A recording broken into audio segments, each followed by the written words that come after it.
Say this to yourself in the morning. Today I shall have to do with meddlers, with the ungrateful, with the insolent, with the crafty, with the envious and the selfish. All these vices have beset them, because they know not what is good and what is evil. But I have considered the nature of the good, and found it beautiful. I have beheld the nature of the bad, and found it ugly. I also understand the nature of the evildoer, and know that he is my brother, not because he shares with me the same blood or the same seed, but because he is a partaker of the same mind, and of the same portion of immortality. I therefore cannot be hurt by any of these, since none of them can involve me in any baseness.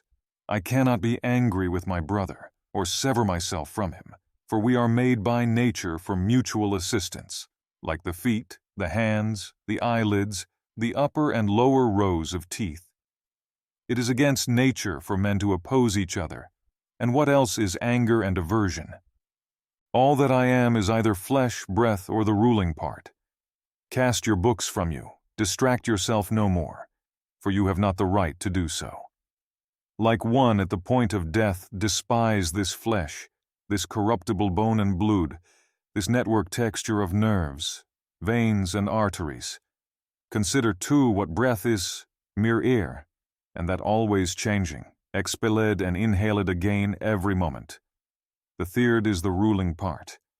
As to this, take heed, now that you are old, that it remain no longer in servitude, that it be no more dragged hither and thither like a puppet by every selfish impulse. Repine no more at what fate now sends, nor dread what may befall you hereafter. Whatever the gods ordain is full of wise forethought. The workings of chance are not apart from nature, and not without connection and intertexture with the designs of Providence. Providence is the source of all things, and besides there is necessity and the utility of the universe, of which you are a part. For to every part of a being, that is good which springs from the nature of the whole and tends to its preservation. Now the order of nature is preserved in the changes of elements, just as it is in the changes of things that are compound. Let this suffice you, and be your creed unchangeable.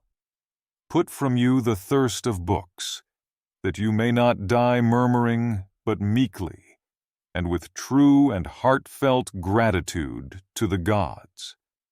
Think of your long procrastination, and of the many opportunities given you by the gods, but left unused.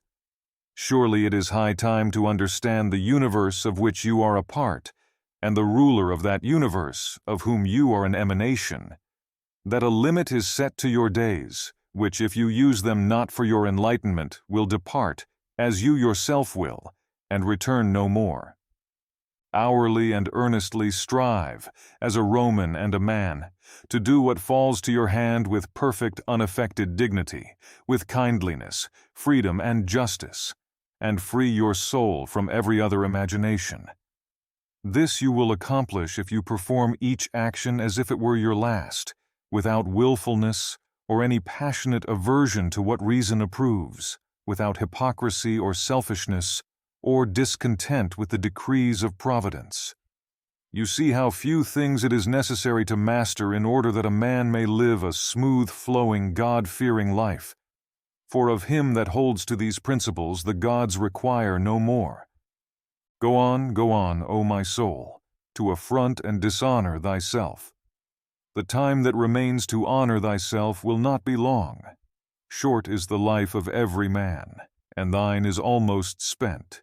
Spent not honoring thyself, but seeking thy happiness in the souls of other men. Cares from without distract you. Take leisure, then, to add some good thing to your knowledge. Have done with vacillation, and avoid the other error. For triflers, too, are they who, by their activities, weary themselves in life, and have no settled aim to which they may direct, once and for all, their every desire and project. Seldom are any found unhappy from not observing what is in the minds of others, but such as observe not well the stirrings of their own souls must of necessity be unhappy. Remember always what the nature of the universe is, what your own nature is, and how these are related, the one to the other. remember what part your qualities are of the qualities of the whole, and that no man can prevent you from speaking and acting always in accordance with that nature of which you are a part. In comparing crimes together, as according to the common idea they may be compared, Theophrastus makes the true philosophical distinction, that those committed from motives of pleasure are more heinous than those which are due to passion. For he who is a prey to passion is clearly turned away from reason by some spasm and convulsion that takes him unawares. But he who sins from desire is conquered by pleasure, and so seems more incontinent and more effeminate in his vice. Justly then, and in a truly philosophical spirit, he says that sin, for pleasure's sake, is more wicked than sin which is due to pain. For the latter sinner was sinned against, and so driven to passion by his wrongs, while the former set out to sin of his own motion, and was led into ill-doing by his own lust. Do every deed, speak every word, think every thought in the knowledge that you may end your days any moment. To depart from men, if there be really gods, is nothing terrible. The gods could bring no evil thing upon you. And if there be no gods, or if they have no regard to human affairs, why should I desire to live in a world void of gods and without providence? But gods there are, and assuredly they regard human affairs, and they have put it wholly in man's power that he should not fall into what is truly evil. And of other things, had any been bad, they would have made provision also that man should have the power to avoid them altogether. For how can that make a man's life worse, which does not corrupt the man himself? Presiding nature could not in ignorance or in knowledge impotent have omitted to prevent or rectify these things. She could not fail us so completely that, either from want of power or want of skill, good and evil should happen promiscuously to good men and to bad alike. Now death and life, glory and reproach, pain and pleasure, riches and poverty, all these happen equally to the good and to the bad. But as they are neither honorable nor shameful, they are therefore neither good nor evil. It is the office of our rational power to apprehend how swiftly all things vanish, how the corporeal forms are swallowed up in the material world, and the memory of them in the tide of ages. Such are all the things of sense, especially those which ensnare us with pleasure, or terrify us with pain, or those things which vanity trumpets in our ears.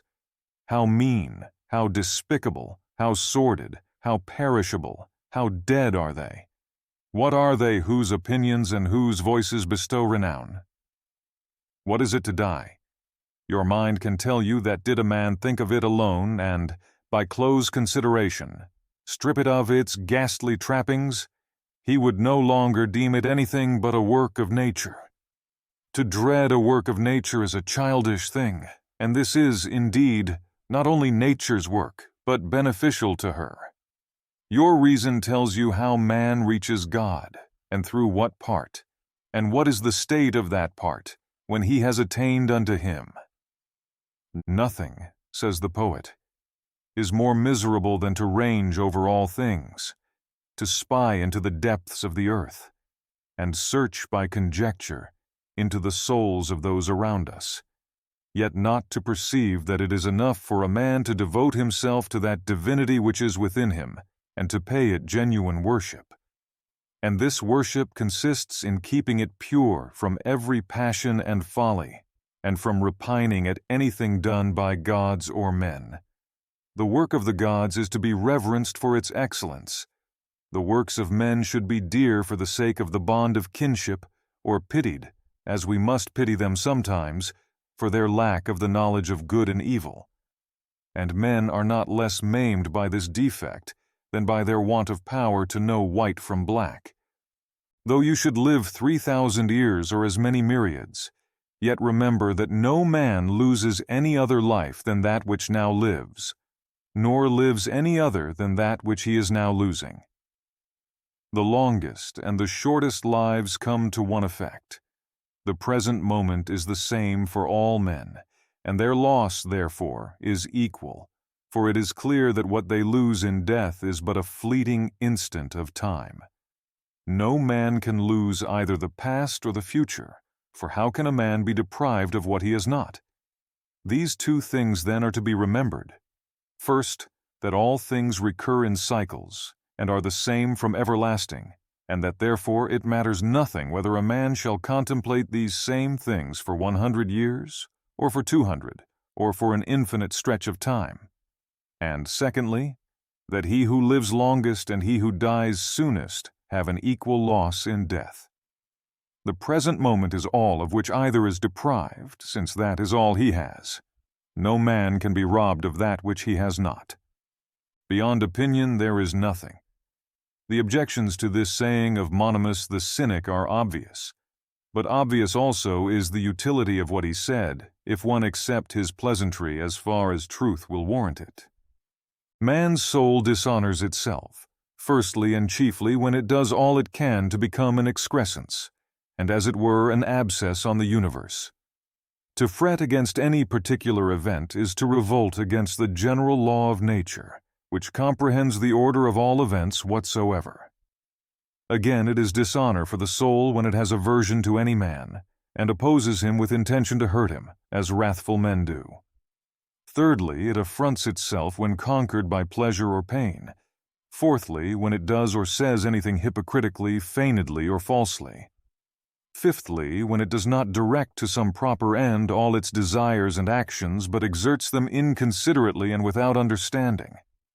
For even the smallest things should be referred to the end, and the end of rational beings is to follow the order and law of the venerable state and polity which comprehends them all.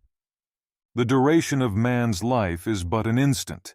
His substance is fleeting, his senses dull, the structure of his body corruptible, the soul but a vortex. We cannot reckon with fortune or lay our account with fame.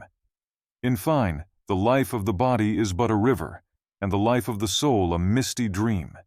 Existence is a warfare, and a journey in a strange land, and the end of fame is to be forgotten. What then avails to guide us? One thing and one alone, philosophy. And this consists in keeping the divinity within inviolate and intact, victorious over pain and pleasure, free from temerity, free from falsehood, free from hypocrisy, independent of what others do or fail to do, submissive to hap and lot, which come from the same source as we, and above all, with equanimity awaiting death, as nothing else than a resolution of the elements of which every being compounded. And if in their successive interchanges no harm befall the elements, why should one suspect any in the change and dissolution of the whole? It is natural, and nothing natural can be evil. At Carnuntum, end of the second book.